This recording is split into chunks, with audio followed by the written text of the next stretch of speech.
Today we're going to show you how to set time with GPS and add time zones.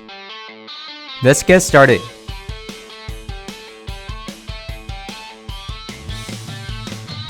Set time with GPS. Hold the upper left button in the main menu. Find Set time with GPS, press upper right button to enter this function. The device will acquire satellites to determine your current time of the location. Time is set. You may easily track your time anywhere you are. Add time zones. Next, we're going to show you how to add time zones. While wearing your watch, Instinct allows you to gain multiple time zones. First, hold the upper left button. Find all time zones and press the upper right button to enter this function. Add zone. Select the time zone that you want.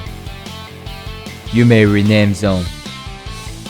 Once you are done, press lower right button to view selected time zone. You may also add more time zones by pressing upper right button. Select Add Zone.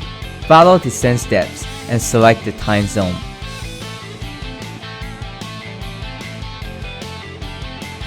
Press lower right button to view time zones.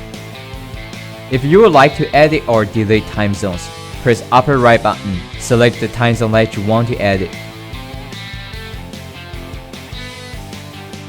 This is how you set time with GPS and add time zones on Instinct Watch. Be sure to watch the other videos in this series to learn more about Instinct Watch. Thank you for watching.